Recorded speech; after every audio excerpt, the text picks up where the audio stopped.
السلام عليكم ورحمة الله تعالى وبركاته أعزائي المشاهدين في هذه الحلقة الجديدة من حلقات القناة التقنية، والتي سأقدم لكم من خلالها طريقة إصلاح المثقب أو شينيول نوع هيلتي، أي المثقب الكبير كما تشاهدون أعزائي المشاهدين. بالنسبة لهذا المثقب سبق وأن تعطل، فهو مثقب معطل. سأريكم نوع الخلل الذي لحق به. سأوصله بالكهرباء.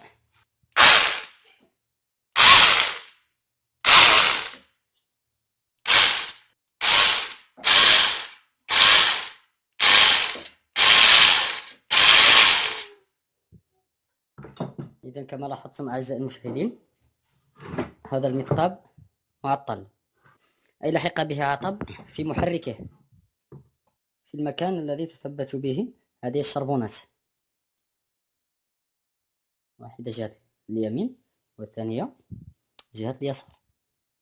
ليس الخلل بالشربونات، وإنما بالمكان الذي تثبت به هذه الشربونات، بالمحرك، كذلك بالأداة المسننة أو التي تسمى البينيون، كذلك هي الأخرى لحق بها عطب. الآن سنحاول بمشيئة الله إصلاح هذا المثقب. بالصدفة كنت مرا بالسوق المتلاشيات، فوجدت جزء من المثقب شبيه بنفس المثقب الذي يخصني، هذا المعطل، فقمت بشرائه بثمن رخيص جدا، حوالي 20 درهما مغربية. هذا أعزائي المشاهدين هو الجزء الذي اشتريته من سوق المتلاشيات، أو ما نسميه بالمغرب بجوطية. هذا هو أعزائي المشاهدين، كما تلاحظون فهو منزوع السلك الكهربائي الذي يمده بالكهرباء. كذلك هذا الجزء، كذلك لا يحتوي على هذا الجزء الأمامي، أي هذا الجزء. الآن سنحاول تغيير من هذا الجزء كله لهذا المثقب، أو بالأحرى سنغير الأجزاء التي لا لاحق بها عطب في هذا المثقب القديم بالأجزاء التي بهذا الجزء الذي اشتريته من سوق المتلاشيات، وإن شاء الله تكون النتيجة جيدة. فلنبدأ على بركة الله.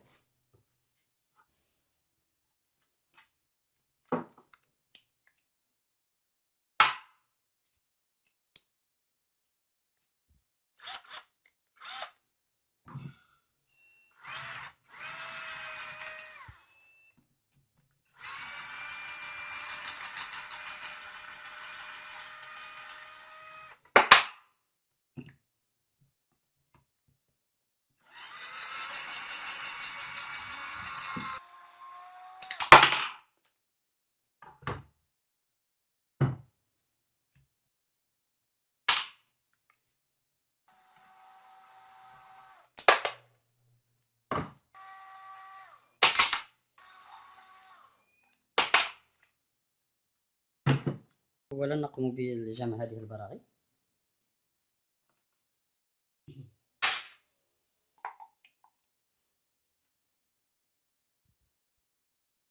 هذا أعزائي المشاهدين، هذا هو المقبض، تم نزعه من مكانه. كذلك هنا سنقوم بنزع هذه القطعة.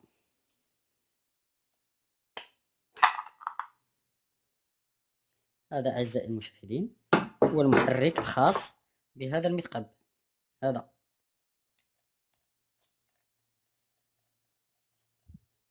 كما تلاحظون مع أعزائي المشاهدين،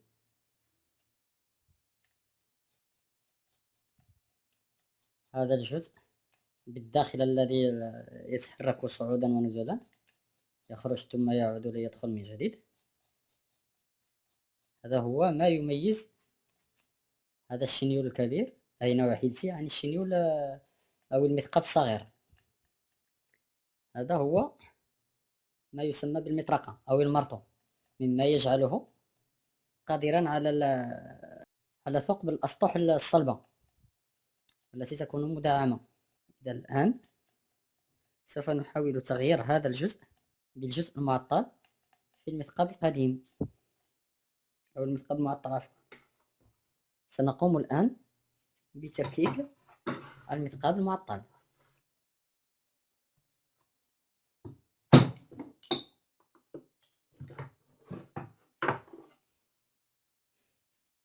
هذا أعزائي المشاهدين هو الجزء المعطل. سأريكم هنا بالتدقيق. معطل في هذا الجزء، لهذا تظهر الشرارات عند دوران هذا المحرك. كذلك هذا الجزء المسنن، إذا لاحظتم فهو تآكل تماما من الجهة العليا. سأحاول أن أوضحها أكثر. إذا لاحظتم فهو تآكل، لاحظوا معي. لهذا عندما يدور هذا المحرك يدور في الفراغ في هذا الجزء. كذلك إذا لاحظتم معي هنا لحق به ضرر هنا وهنا، لهذا فهذا المحرك لم يعد صالحا للعمل. إذا سنقوم بتغيير هذا الجزء بأكمله ونعوضه بهذا الجزء. هكذا أعزائي المشاهدين.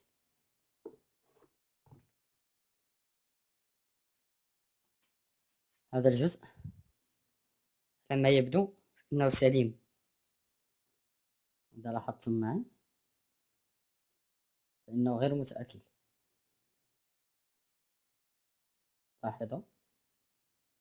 لاحظوا جيدا، الأسنان الخمسة كلها لازالت في حالة جيدة. أتمنى من الله أن يكون المحرك كذلك في حالة جيدة. وإذا لاحظتم معي فهذا الجزء الذي يحدث الشرارة كذلك سليم، كذلك المحرك لم يلحق به أي ضرر.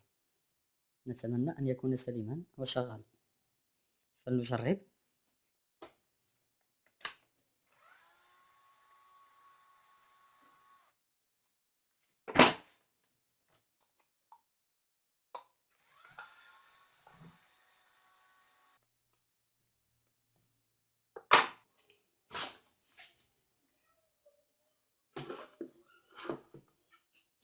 الآن سنقوم بتثبيت هذه الأسلاك المتصلة بهذا الجزء بالمقبض.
ثم نقوم بإزالة الشربونات.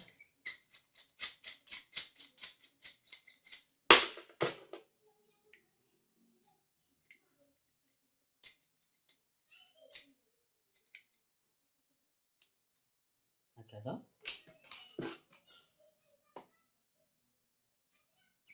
كذلك من هذه الجهة.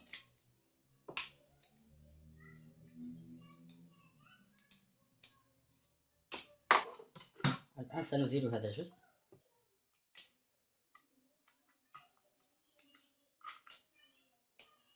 كذا.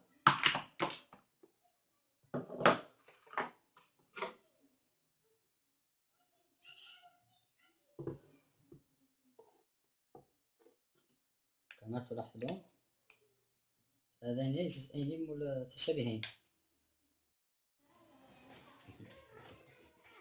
إذا أعزائي المشاهدين، بعدما قمنا بإزالة هذا اللورمو من مكانه، سنقوم الآن بتثبيت. نرجع هذه الأداة إلى مكانها أصلا. قبل ذلك سنقوم بإضافة بعض الأبريس.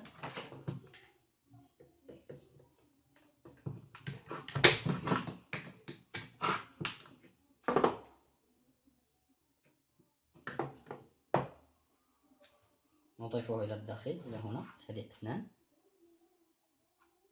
هكذا.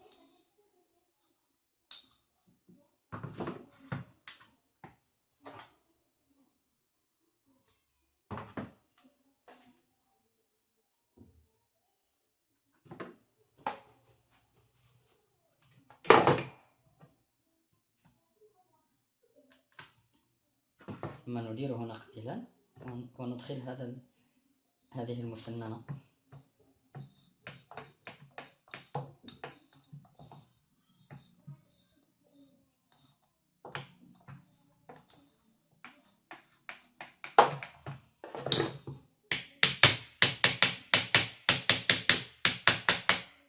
هكذا.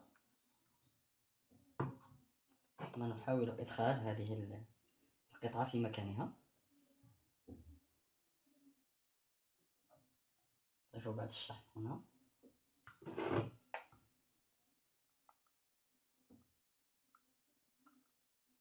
ونثبت.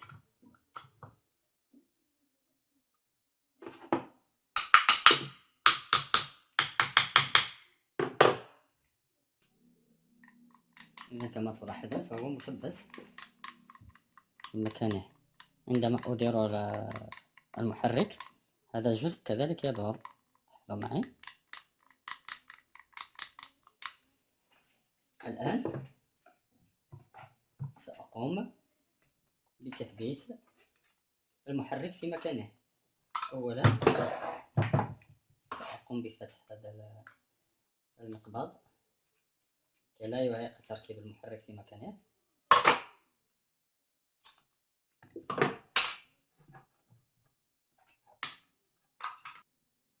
الآن سأثبت هكذا أعزائي المشاهدين. والآن سأقوم بتثبيت هذا الجزء بالبراغي.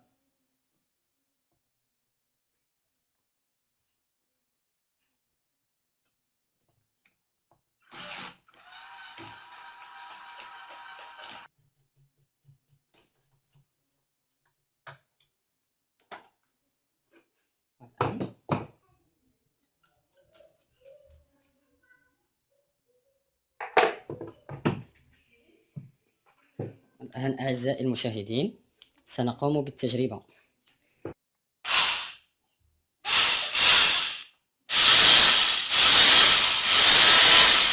إذا كما تلاحظون التجربة تمت بنجاح، وتم إصلاح هذا المثقاب الذي كنت في الحقيقة قد فقدت الأمل في إصلاحه.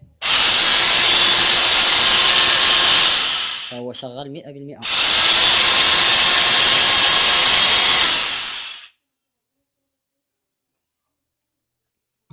سنقوم بتثبيت هذين البرهيين في مكانهما.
وإلى هنا أعزائي المشاهدين، لم يبقى لي إلا أن أودعكم وأترككم في أمان الله وحفظه، وإلى حلقة قادمة من حلقات القناة التقنية إن شاء الله.